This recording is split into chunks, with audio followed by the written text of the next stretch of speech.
Assalamu alaikum students. Today we are going to discuss our next topic, and the topic name is digestion in human. Digestion is very important. The reason behind this is when we take food we actually take larger particles, and by the process of this digestion we can make larger particles into smaller ones. Digestion जो होती है उसके अंदर 5 steps होते हैं. The nutrition in humans comprises of the following phases. इसमें 5 steps होते हैं, 5 फेजेस होते हैं. First one is ingestion, second is digestion, third one is absorption, fourth is assimilation and fifth one is defecation. अब हम इनको बारी बारी 1 बाय 1 करके जो है वो डिस्कस करते हैं. First one is digestion. The first one is ingestion. So ingestion क्या होता है? The process of taking in food. यानी आप जो खाना खाते हो, खाना आप मुंह के अंदर लेकर जाते हो, इस प्रोसेस को क्या कहते हैं? इंजेशन. यानी आपने अपने मुंह के अंदर जो है वो खाने को लिया और आपने स्टार्ट कर दिया उसको खाना मुंह के अंदर ही, तो इस प्रोसेस को क्या कहते हैं? Ingestion. Second is digestion. Digestion जो होती है the process of breaking up complex substances into simpler substances. Digestion क्या होती है? ऐसा प्रोसेस जिसमें बड़े लार्जर मॉलिक्यूल्स जो होते हैं उनको ब्रेक करके छोटे मॉलिक्यूल्स में कन्वर्ट कर दिया जाए, उस प्रोसेस को क्या कहते हैं? डाइजेशन. डाइजेशन में क्या होता है कि लार्जर पार्टिकल्स ब्रेक होकर स्मॉलर पार्टिकल्स में कन्वर्ट हो जाते हैं. तो डाइजेशन जो होती है, जैसे ही इंजेशन के बाद जो खाना होता है मुंह से आगे हमारे स्टमक में जाता है, बल्कि मुंह के अंदर ही उसकी जो है वो कार्बोहाइड्रेट डाइजेस्ट होना शुरू हो जाते हैं. तो उसके बाद जो है वो स्टमक के अंदर उसकी प्रॉपर डाइजेशन शुरू हो जाती है, फिर स्मॉल इंटेस्टाइन में होती है. नेक्स्ट इसमें है absorption. Absorption means diffusion of digested food into blood and lymph. अब स्मॉल इंटेस्टाइन के अंदर डाइजेशन कंप्लीट हो गई, अब वहाँ पर क्या होगी? एब्जॉर्प्शन होगी. एब्जॉर्प्शन कैसे होगी? स्मॉल इंटेस्टाइन से फूड जो है वो ब्लड के अंदर जाएगा या फिर वो लिम्फ के अंदर जाता है. लिम्फ जो होता है ये हमारा लिम्फेटिक सिस्टम होता है जिसके अंदर फ्लूइड होता है. तो बहुत सारे फूड जो थोड़े से बड़े रह जाते हैं, फूड पार्टिकल्स, वो इस लिम्फेटिक सिस्टम के अंदर एब्जॉर्ब हो सकते हैं. क्यों? क्योंकि इनकी ट्यूब्स ज़्यादा ब्रॉड होती हैं, इस वजह से बड़े मॉलिक्यूल्स को ये इजीली एब्जॉर्ब कर लेते हैं. जबकि जो ब्लड वेसल्स यानी कि कैपिलरीज होंगी वो स्मॉल इंटेस्टाइन के अंदर क्या करेंगी? स्मॉलर पार्टिकल्स को एब्जॉर्ब करेंगी. Next process is assimilation.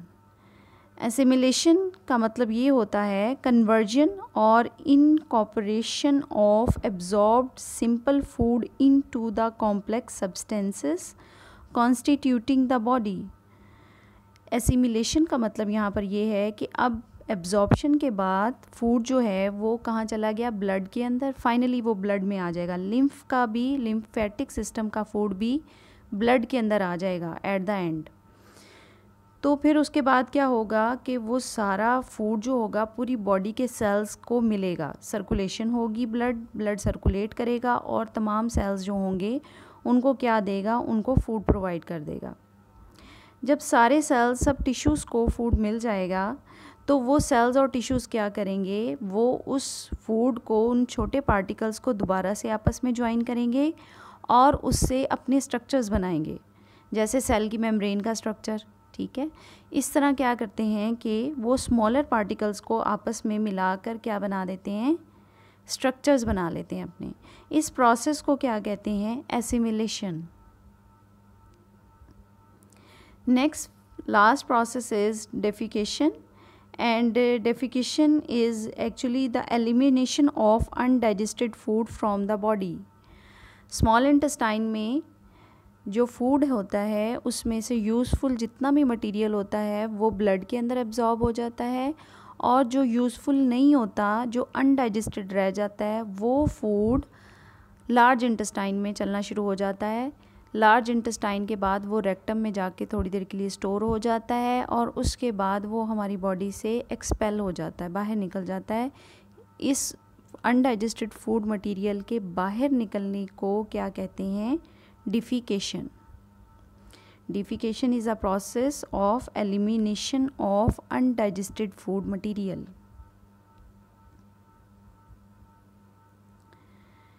Next topic is human alimentary canal. अब हमने ये जो steps पढ़े हैं इनको वन बाय वन जो है वो डिटेल से हम डिस्कस करेंगे, और ये सारे स्टेप्स जो हैं वो इस टॉपिक के अंडर आते हैं, ह्यूमन एलिमेंट्री केनाल।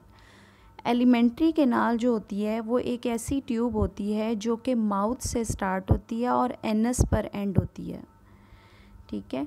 तो ये सारी ट्यूब एक होती है, सारी एक ही ट्यूब है, यानी आप जो मुंह से खाना खाते हो वो चलता जाता है आगे, डिफरेंट स्टेप्स से वो जो है वो गुज़रता है, और एट द एंड वो एनस के थ्रू बॉडी से बाहर निकल जाता है। तो इस सारी ट्यूब जो है इसको क्या कहते हैं? Alimentary canal. Let's start reading. The digestive system of human consists of a long tube that extends from mouth to anus. ये एक लॉन्ग ट्यूब होती है जो कहाँ से स्टार्ट होती है? माउथ से, और एंड कहाँ पे हो रही है? एनस पर। This tube is called alimentary canal. इसका नाम क्या है? Alimentary canal. It's main sections are elementary oral cavity, pharynx, esophagus, stomach, small intestine, large intestine। ये सारे जो हैं ये इसके sections हैं, इसके parts हैं एलिमेंट्री केनाल के। कौन कौन से हैं? माउथ से स्टार्ट होता है, माउथ में आप खाना रखते हो तो वहाँ पे उस कैविटी को क्या कहते हैं? Oral cavity. ओरल कैविटी के बाद फेरिंक्स, नेक्स्ट ट्यूब का नाम, उसके बाद एसोफेगस, उसके बाद स्टमक आता है, उसके बाद small intestine, and at the end large intestine आता है। In addition there are many glands associated with alimentary canal. These are in the form of 3 pairs of salivary glands, a pancreas and a liver. इसके अलावा ये जो parts discuss किए हैं इन parts के साथ कहीं कहीं पर ग्लैंड्स अटैच होते हैं। ग्लैंड्स क्या करते हैं? ग्लैंड्स डाइजेशन को हेल्प करते हैं, डाइजेशन में मदद करते हैं एलिमेंट्री कैनाल को। तो यहाँ पर कौन कौन से हैं ग्लैंड्स? मुंह के अंदर जब खाना रखते हैं तो स्लाइवा, थूक जो होता है वो उसको लगता है, ठीक है। तो स्लाइवा कहाँ से आता है? सिलिवरी ग्लैंड से। टंग के नीचे जो हैं अ पेयर ऑफ सिलिवरी ग्लैंड्स आप इजीली देख सकते हैं, जिसके अंदर से स्लाइवा यानी थूक जो होता है वो निकलता है, ठीक है। तो इसके अंदर ऐसे केमिकल, ऐसे एंजाइम होते हैं जो कि फ़ूड की डाइजेशन भी शुरू कर देते हैं, फूड को सॉफ्ट करते हैं, फूड के अंदर जम्स को किल करते हैं, ठीक है। नेक्स्ट है आप पेंक्रियाज। पेंक्रियाज जो है ये स्मॉल इंटेस्टाइन के फर्स्ट पार्ट के साथ अटैच होता है, और इसके पास भी बहुत सारे क्या होती हैं? सेक्रीशंस होती हैं, एंजाइम्स होते हैं जो कि हमारी फूड को डाइजेशन में, फूड को डाइजेस्ट करने में, उसको स्मॉल पीसेस में कन्वर्ट करने में मदद करता है। एंड लिवर जो होता है वो क्या करता है? वो भी सेक्रीशन रिलीज़ करता है, जिसकी वजह से लिपिड जो है, जो ऑयल आप खाते हो, फ्राइड फूड खाते हो, उसमें जो ऑयल होता है उसको इमल्सिफाई करता है, यानी उसको क्या करता है? हल करता है, ठीक है। The first part we are going to discuss, first part of alimentary canal is oral cavity. Oral cavity is a part in which you can place your food. आप अपने मुंह के अंदर खाना रखते हो तो उस पार्ट को क्या कहते हैं? Oral cavity. ओरल कैविटी जो होती है that is a space behind mouth and has many important functions in the whole process of digestion. Oral cavity क्या होती है? स्पेस होती है जो मुंह के पीछे होती है, यानी जिसमें आपके टंग और आपके टीथ ये सारे अटैच होते हैं, इस सारी कैविटी को क्या कहते हैं? Oral cavity. और इसका बहुत इंपॉर्टेंट फंक्शन होता है डाइजेशन में। सबसे पहले ये इसका फर्स्ट फंक्शन क्या होता है? Food selection. फूड सिलेक्शन को मैंने यहाँ पे अंडरलाइन किया है। This one is first function of oral cavity. Food selection is one of them. When food enters oral cavity, it is tasted and felt. जब मुंह के अंदर फूड जाता है तो हम उसको क्या करते हैं? उसको टेस्ट करते हैं और उसको महसूस करते हैं कि आपने क्या खाया है, आपको उसका टेस्ट, उसका जायका कैसा महसूस हुआ है। If the test of mutton, for example आप मटन खा रहे हो और मटन का टेस्ट जो है वो जैसा है suggests that it is old. अगर वो खाना पुराना है, वो मटन पुराना है, तो आप जैसे ही उस खाने को मुंह के अंदर रखोगे मटन को, आपको फ़ौरन पता चल जाएगा कि ये पुराना है। वी रिजेक्ट इट, हम उसको नहीं खाएंगे। मुंह के अंदर है तो हो सकता है ज़्यादा ख़राब है तो मुंह से भी निकाल दें, ठीक है, तो हम उसको क्या करेंगे? नहीं खा सकते। इफ़ टीथ और tongue detect some hard object such as dirt, we also reject that diet. अगर हमारे मुंह के अंदर कोई पत्थर आ गया है फूड के साथ, कोई ज़र्रे आ गए हैं, कुछ और चीज़ आ गई है, तो हम क्या करते हैं? उस चीज़ को भी रिजेक्ट कर देते हैं, हम उसको भी नहीं खा सकते। The senses of smell and vision also help oral cavity in the selection of food. इसके अलावा क्या है? हमारी सेंसेस कि हम पहले खाने को सूंघते हैं। जैसे फॉर एग्ज़ाम्पल अगर आपके सामने पिज़्ज़ा है तो आपको पिज़्ज़ा की खुशबू से पता चल जाएगा कि वो फ्रेश है, टेस्टी है, ठीक है। विजन, आप उसको देखते हो, वो अगर बहुत अच्छे से डेकोरेटेड है, गार्निश किया हुआ है उसको अच्छे तरीके से, तो आपका दिल करेगा उसको खाएं। इसका मतलब है कि हमारी सेंसेस जो होती हैं वो क्या करती हैं? हमें हेल्प करती हैं कि हम कौन सा फूड खाना चाहते हैं और कौन सा फूड नहीं, यानी कौन से फूड को अब हम ओरल कैविटी में प्लेस करेंगे और कौन से फूड को हम रिजेक्ट करेंगे।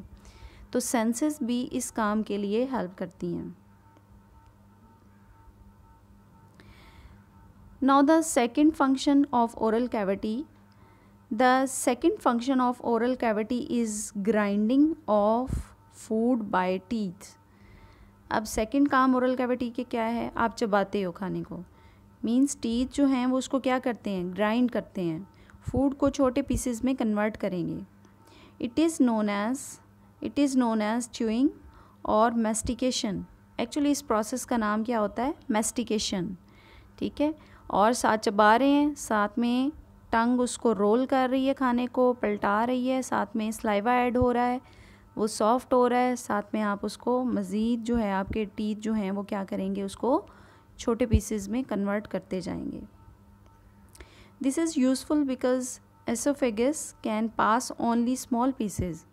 ये करने की रीज़न क्या होती है? मैस्टिकेशन और च्यूइंग करने का मकसद ये होता है कि एसोफेगस जो कि नेक्स्ट ट्यूब होती है वो पतली होती है, उसकी विड्थ ज़्यादा नहीं होती है। अगर फूड जो है उसका साइज़ बड़ा रहेगा तो वो उस ट्यूब के अंदर अटक जाएगा। इस वजह से टीथ क्या करते हैं? उसको छोटे पीसेस में कन्वर्ट करते हैं ताकि वो क्या हो जाए? वो इजीली जो है एसोफेगस ट्यूब से पास हो जाए। Enzymes also can not act on large pieces of food. दूसरी रीज़न क्या होती है? दूसरी रीज़न होती है कि फ़ूड जब स्टमक में पहुंचेगा वहाँ पर एंजाइम उसके ऊपर अटैक करेंगे तो वो बहुत टाइम ले जाएंगे उसको डाइजेस्ट करने में। जो छोटे पीस होते हैं फूड के, उनके ऊपर एंजाइम जल्दी एक्ट करते हैं और जल्दी जो है वो उसको डाइजेस्ट कर सकते हैं। लेकिन जो लार्जर पीस होगा, लार्ज फूड पार्टिकल होगा, उसको एंजाइम को डाइजेस्ट करने में बहुत टाइम लग जाएगा, तो आपका फूड बहुत देर से डाइजेस्ट होगा। So enzymes require small pieces with large surface area to attack. जितने छोटे पीसेस होंगे उतने ही ज़्यादा क्या होगा? एंजाइम्स हर छोटे छोटे पीस के हर तरफ से एक्ट करेगा। इस तरह क्या होगा? सरफेस एरिया बढ़ गया एंजाइम के काम करने का। एंजाइम जो है उसको ज़्यादा मटेरियल के ऊपर जो है काम करेगा और जल्दी कर लेगा और एंजाइम के लिए आसान होगा। इस वजह से उसने कहा है कि इसका क्या है, सरफेस एरिया जो है अटैक करने का एंजाइम का वो ज़्यादा हो जाएगा। Third function of oral cavity. The third and fourth function of oral cavity are lubrication and chemical digestion. Third और फोर्थ फंक्शन को इकट्ठा बता दिया है, कौन कौन सा है, लुब्रिकेशन और केमिकल डाइजेशन। लुब्रिकेशन का मतलब ये होता है कि फ़ूड को जो है वो क्या किया है, सलाइवा ने, जब सलाइवा फूड के ऊपर लगेगा तो उसको क्या करेगा, नरम कर देगा, गीला कर देगा, नरम कर देगा। इसका मतलब उसने क्या किया, लुब्रिकेट किया। फोर्थ फंक्शन जो है that is the chemical digestion. Chemical digestion का मतलब यहाँ पे ये है कि सलाइवा के अंदर कुछ एंजाइम्स, केमिकल्स ऐसे होते हैं जो क्या करते हैं, फूड की डाइजेशन स्टार्ट कर देते हैं हमारे माउथ के अंदर ही, ठीक है। The chewing process stimulates the 3 pairs of salivary glands. हमारे मुंह के अंदर 3 पेयर्स ऑफ सलिवरी ग्लैंड्स होते हैं। एक टंग के नीचे होता है, एक जो है वो जॉज के बिहाइंड होता है, बिहाइंड द जॉज, और एक हमारे ईयर के, हमारे कानों के आगे होता है। दोनों साइड्स पे होते हैं पेयर, ठीक है। इसका मतलब है 6 ग्लैंड्स और 3 पेयर्स। तो ये जो ग्लैंड्स होते हैं, salivary glands, under tongue, behind jaws and in front of ears, to release a juice called saliva. ये क्या रिलीज़ करते हैं, एक जूस जिसका नाम क्या है, स्लाइवा, जिसको आप आम जुबान में क्या कहते हो, थूक कहते हो, इन ओरल कैविटी। तो ओरल कैविटी में ये स्लाइवा प्रोड्यूस होगा और वो ये दोनों फंक्शन परफॉर्म करेगा, कौन से, lubrication and chemical digestion. Saliva adds water and mucus to food which act as lubricant to ease the passage of food through oesophagus. Saliva जो है उसके अंदर क्या चीज़ें होती हैं, उसके अंदर वाटर होता है और दूसरी चीज़ उसके अंदर म्यूकस होता है। म्यूकस एक चिपचिपा मटेरियल होता है, ठीक है। कभी ये म्यूकस थिक होता है और कभी ये म्यूकस जो होता है वो पतला होता है, ठीक है। तो जैसे नोज़ है, नाक है, तो उसके अंदर भी जो स्टिकी मटेरियल होता है वो म्यूकस ही होता है, ठीक है। इसी तरह हमारे स्टमक के अंदर भी एक म्यूकस की बहुत थिक लेयर लगी होती है, ठीक है। जिस तरह जेली होती है, ठीक है, ये उस तरह का होता है, लेकिन अगर उसके अंदर पानी की एडिशन ज़्यादा है तो वो जेली की लुक नहीं होता, थोड़ा सा पतला हो जाता है, ठीक है, उसको म्यूकस कहते हैं। तो स्लाइवा के अंदर वाटर और म्यूकस दोनों होते हैं और वो क्या करते हैं, फूड को लुब्रिकेट करते हैं, उसको सॉफ्ट करते हैं, उसकी डाइजेशन स्टार्ट कर देते हैं यहाँ पर, ठीक है। उसकी डाइजेशन क्यों स्टार्ट करते हैं, because saliva also contains an enzyme salivary amylase. Saliva के अंदर एक एंजाइम होता है जिसका नाम क्या है, सलिवरी एमिलेज। एमिलेज इस एंजाइम का नाम है। और एमिलेज एंजाइम जितने भी होते हैं वो कार्बोहाइड्रेट्स को डाइजेस्ट करते हैं, ग्लूकोज को डाइजेस्ट करते हैं, कार्बोहाइड्रेट की डिफरेंट फॉर्म्स को डाइजेस्ट कर सकते हैं। इस वजह से इस बात को याद रखिएगा कि स्लाइवा के अंदर कौन कौन सी चीज़ें होती हैं, वाटर, म्यूकस एंड स्लिवरी एमिलेज। ये तीनों चीज़ें मिलकर फूड को सॉफ्ट और उसको डाइजेस्ट करती हैं। तो डाइजेशन जो होती है वो ओरल कैविटी में स्टार्ट हो जाती है, ठीक है। Which helps, last line is which helps in semi digestion of starch. Salivary amylase जो है वो कौन से कार्बोहाइड्रेट को डाइजेस्ट कर रहा है, स्टार्च को। Starch is a form of carbohydrate and amylase digest starch. तो इस तरह जो है वो क्या कर रहा है, थर्ड और fourth function of oral cavity क्या है, lubrication and chemical digestion. This lubrication and chemical digestion is done by saliva. Saliva produced in our mouth, produced by salivary glands.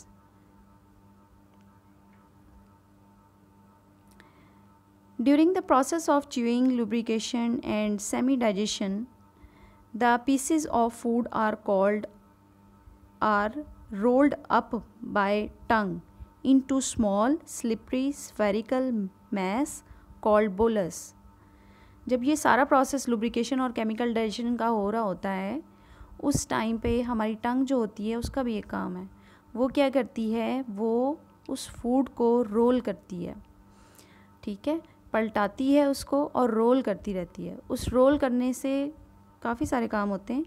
एक तो ये होता है कि सारा फूड जो होता है वो लुब्रिकेट हो जाता है, और दूसरा काम ये होता है कि अगर कोई बड़ा पीस रह गया है तो वो क्या करेगा, टंग की वजह से वो हमारे टीथ के नीचे आ जाएगा और वो भी स्मॉलर पीसेस में कन्वर्ट हो जाएगा। थर्ड क्या होगा कि ये उसको रोल करेगी, उस सारे फूड को इकट्ठा कर देगी। जब सारा फूड इकट्ठा हो जाएगा तो वो कहीं पर इधर उधर नहीं जाएगा, बल्कि वो सारा इकट्ठा ही हमारी ट्यूब से इजीली पास हो जाएगा। ठीक है, तो स्फेरिकल का मतलब क्या है कि उसको राउंड शेप दे देगा, यानी उसको तकरीबन गोल मोल कर देगा ताकि वो हमारे एसोफेगस ट्यूब से इजीली पास हो जाए। ठीक है, क्यों? क्योंकि हमारे ओरल कैविटी के बैक पे जहाँ पे एसोफेगस स्टार्ट होती है वहीं पर हमारे सांस की भी ट्यूब है। ठीक है, रेस्पिरेटरी सिस्टम भी स्टार्ट हो जाता है। इस वजह से टंग क्या करती है, इस सारे पीसेस को, जो छोटे पीस हो गए हैं फूड के, उनको आपस में ज्वाइन करती है, रोल बनाती है ताकि वो उस ट्यूब के अंदर ना फंस जाएं, जो ट्रैकिया होता है, जो जिसके अंदर हमारे सांस हम जिससे ले रहे होते हैं, जिसमें हवा जा रही होती है, अगर उसमें फंस गया तो फिर जो है वो आप सांस नहीं ले सकेंगे। इस वजह से टंग जो है ये हमारे लिए बहुत इम्पॉर्टेंट काम करती है। अब जो स्फेरिकल राउंड मैस बना दिया टंग ने, इसको कहते हैं बोलस। इसको क्या कहते हैं? Bolus. We swallow bolus and push it in oesophagus through pharynx. तो फिर क्या होता है कि ये ट्यूब जहाँ से स्टार्ट होती है, ठीक है, उस पॉइंट, वो जगह, वो चैम्बर जो होता है उसको फेरेंक्स कहते हैं। ठीक है, तो फेरेंक्स से गुजरकर एसोफेगस में फूड चला जाता है इजीली। Thank you.